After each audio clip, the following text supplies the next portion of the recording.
ನಿಗದಿತ ಅವಧಿಯಲ್ಲಿ ಗ್ರಾಮ ಪಂಚಾಯಿತಿ ಚುನಾವಣೆ ಡೌಟ್. ಸರ್ಕಾರದಿಂದ ನಡೆಯದ ಚುನಾವಣಾ ಸಿದ್ಧತೆ. ಮುಂದಿನ ದಿನಗಳಲ್ಲಿ ಅಧಿಕಾರಿಗಳದ್ದೇ ದರ್ಬಾರ. ಜಿಲ್ಲಾ ಪಂಚಾಯಿತಿ, ತಾಲೂಕು ಪಂಚಾಯಿತಿ ಬಳಿಕ ಇದೀಗ ಗ್ರಾಮ ಪಂಚಾಯಿತಿ ಚುನಾವಣೆ ಸಹ ನಿಗದಿತ ಅವಧಿಯಲ್ಲಿ ನಡೆಯುವ ಸಾಧ್ಯತೆಗಳು ಕ್ಷೀಣಿಸಿದ್ದು, ಹೊಸ ವರ್ಷದ ಆರಂಭದಿಂದ ರಾಜ್ಯದಲ್ಲಿ ಪಂಚಾಯತ್ ರಾಜ್ ವ್ಯವಸ್ಥೆಯೇ ತಾತ್ಕಾಲಿಕವಾಗಿ ಖತಂ ಆಗುವುದು ನಿಶ್ಚಿತವೆನಿಸಿದೆ. ರಾಜ್ಯದ ಸುಮಾರು 5,900 ಗ್ರಾಮ ಪಂಚಾಯಿತಿಗಳಿಗೆ 2020ರ ಡಿಸೆಂಬರ್ 22 ಹಾಗೂ 27ರಂದು 2 ಹಂತಗಳಲ್ಲಿ ಚುನಾವಣೆ ನಡೆದಿತ್ತು. ಬಳಿಕ ಜನವರಿಯಲ್ಲಿ ಅಧ್ಯಕ್ಷ, ಉಪಾಧ್ಯಕ್ಷ ಆಯ್ಕೆ ನಡೆದು ಲೋಕಲ್ ಆಡಳಿತ ಅಧಿಕಾರಕ್ಕೆ ಬಂದಿತ್ತು. ಇದೀಗ ಈ ಅವಧಿ ಮುಕ್ತಾಯ ಹಂತಕ್ಕೆ ಬಂದರೂ ಸರ್ಕಾರದಿಂದ ಚುನಾವಣಾ ಸಿದ್ಧತೆ ನಡೆದಿಲ್ಲ. ಹೀಗಾಗಿ ಅವಧಿ ಮುಗಿಯಲಿರುವ ಗ್ರಾಮ ಪಂಚಾಯಿತಿಗಳಲ್ಲೂ ಇನ್ಮುಂದೆ ಜಿಲ್ಲಾ ಪಂಚಾಯಿತಿ, ತಾಲೂಕು ಪಂಚಾಯಿತಿ ತರಹ ಅಧಿಕಾರಿಗಳದ್ದೇ ದರ್ಬಾರ ನಡೆಯಲಿದ್ದು, 3 ಟೈರ್ ಸಿಸ್ಟಂನ ಪಂಚಾಯತ್ ರಾಜ್ ವ್ಯವಸ್ಥೆ ಅಕ್ಷರಶಃ ಹಳ್ಳ ಹಿಡಿದಂತಾಗಲಿದೆ. ರಾಜ್ಯದ 31 ಜಿಲ್ಲಾ ಪಂಚಾಯಿತಿ, 226 ತಾಲೂಕು ಪಂಚಾಯಿತಿಗಳಿಗೆ 2021ರ ಮೇನಲ್ಲಿ ಚುನಾವಣೆ ನಡೆಯಬೇಕಿತ್ತು. ಆದರೆ 5 ವರ್ಷದ ಒಂದು ಅವಧಿಯೇ ನಷ್ಟವಾದರೂ ಸರ್ಕಾರಕ್ಕೆ ಚುನಾವಣೆ ನಡೆಸಲು ಸಾಧ್ಯವಾಗಿಲ್ಲ. ಬರುವ ಜನವರಿ ಅಂತ್ಯಕ್ಕೆ ಸುಮಾರು 5,900 ಗ್ರಾಮ ಪಂಚಾಯಿತಿ ಅವಧಿ ಮುಗಿಯುತ್ತಿದೆ.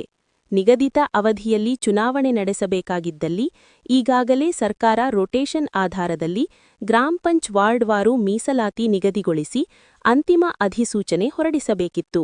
ಈ ಕೆಲಸ ಆಗಿದ್ದಾದಲ್ಲಿ ಆಯೋಗ ಚುನಾವಣಾ ವೇಳಾಪಟ್ಟಿ ಪ್ರಕಟಿಸುತ್ತದೆ. ಆದರೆ ಈವರೆಗೂ ಯಾವುದೇ ಪ್ರಕ್ರಿಯೆ ಸರ್ಕಾರದ ಮಟ್ಟದಲ್ಲಿ ಆಗಿಲ್ಲ. ಕುರ್ಚಿ ಕಿತ್ತಾಟದ ಸೈಡ್ ಎಫೆಕ್ಟ್ ಸಹ ಇದಕ್ಕೆ ಕಾರಣವೆಂದು ಉನ್ನತ ಮೂಲಗಳು ತಿಳಿಸಿವೆ. ಸರ್ಕಾರ ಏನ್ ಮಾಡಬೇಕು? ಕರ್ನಾಟಕ ಗ್ರಾಮ ಸ್ವರಾಜ್ ಮತ್ತು ಪಂಚಾಯತ್ ರಾಜ್ ಕಾಯ್ದೆ 1993ರ ಸೆಕ್ಷನ್ 5ರ ಅನ್ವಯ ರಾಜ್ಯ ಸರ್ಕಾರ 93,000ಕ್ಕೂ ಅಧಿಕವಿರುವ ವಾರ್ಡ್ಗಳಿಗೆ ರೊಟೇಷನ್ ಪ್ರಕಾರ ಮೀಸಲು ನಿಗದಿಪಡಿಸಬೇಕು.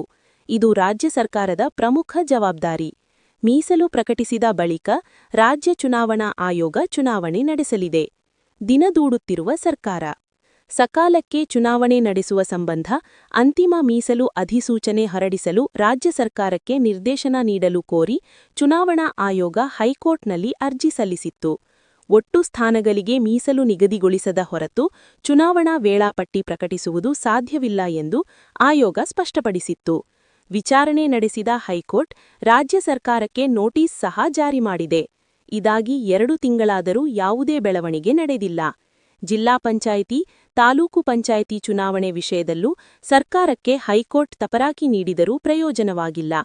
ತಾರೀಖ್ ಪೇ ತಾರೀಖ್ ಎಂಬಂತೆ ಸರ್ಕಾರ ದಿನದೂಡುತ್ತಿದ್ದು, ಸ್ಥಳೀಯ ಆಡಳಿತದ ಮೇಲೆ ಕಣ್ಣಿಟ್ಟ ಲೋಕಲ್ ಲೀಡರ್ಗಳ ಕೆಂಗಣ್ಣಿಗೆ ಇದು ಗುರಿಯಾಗಿದೆ. ಇದೇ ರೀತಿ ಮಾಹಿತಿಗಾಗಿ ನಿಮ್ಮೊಂದಿಗೆ ನಾವು ಚಾನೆಲ್ ಅನ್ನು ಈಗಲೇ ಸಬ್ಸ್ಕ್ರೈಬ್ ಮಾಡಿ. ಧನ್ಯವಾದಗಳು.